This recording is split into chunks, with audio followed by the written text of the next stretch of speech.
Hide and go seek. When I was a kid, my parents would sometimes bring me down to my aunt and uncle's place to stay for the weekend.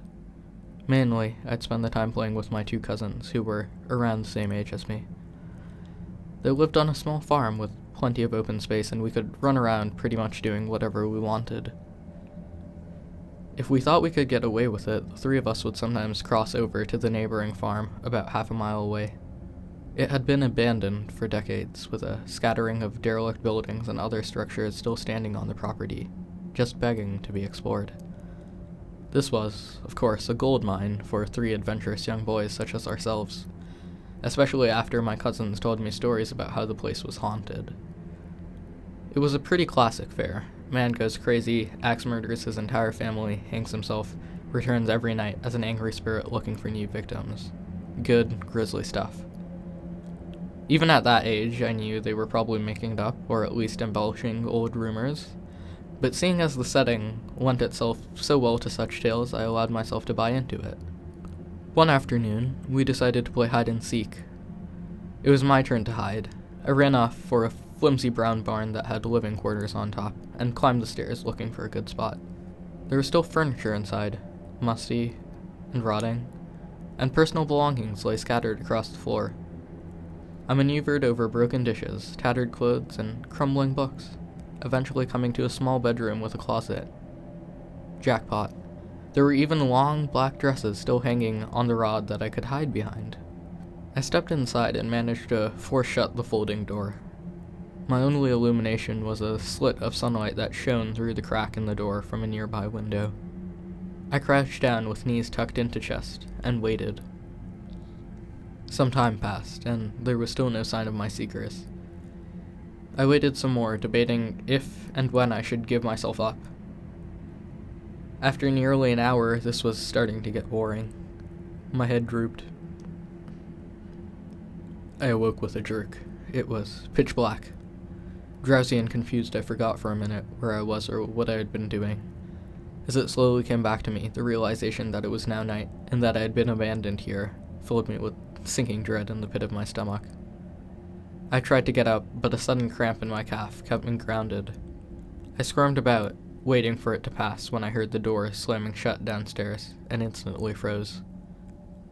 One of my cousins? There was a brief period of silence, then footsteps at the bottom of the stairs. But not just footsteps. A thud, too, after every other step. These weren't the footfalls of a child.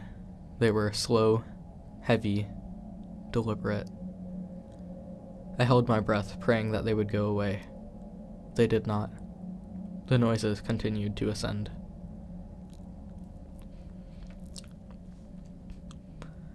They reached the top of the staircase.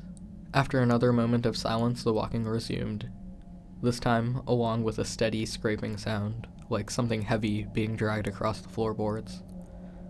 The footsteps made their way through the debris and wandered aimlessly through various rooms. I thought I could smell something faintly putrid. The constant scrape sent cold shivers coursing through my arms and back. My worst fears were realized when the steps reached the bedroom doorway. They got closer and closer, until finally they stopped directly in front of the closet door. I couldn't see a thing. After an agonizing pause, they continued on, over to the other side of the room and out the doorway again. They faded away down the hallway. I waited for what seemed like an eternity. There were no more sounds now, and I was trying to build up enough courage to open the door and flee. Three things happened simultaneously just then. I was bombarded with a smell that I can only describe as fresh roadkill. I heard a raspy breathing behind me in the dark closet, and I felt a hot breath against the nape of my neck. That was enough for me to hurtle myself out of the confines of the nightmare space, relying on memory and scant moonlight to navigate through the darkened house. All the while, I heard footsteps chasing behind me, closing in with terrifying speed. It was a clumsy, torturous escape, full of trips and bumps and blind stumbling.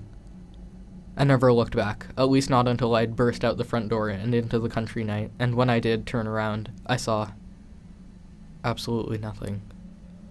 There were no more footsteps and nobody was chasing me. That didn't stop me from running, though, all the way back to my aunt and uncle's house. There was a police car in the driveway when I got back. My parents were there too, worried sick. Everybody demanded to know where I'd been. Apparently, when my cousins hadn't found me by the evening, they'd returned home to tell their parents.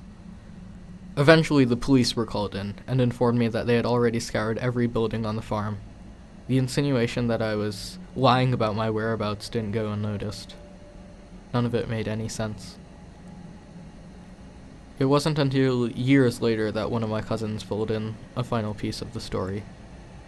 He and his brother had spent hours searching for me, like they said. But the part they didn't tell anyone was that they thought they spotted me in the window of the bedroom I was hiding in. When they got closer, they saw it wasn't me. A young boy neither of them recognized was smiling and waving down at them, and gesturing for them to come upstairs. That's when they ran back home. All this while I slept in the closet.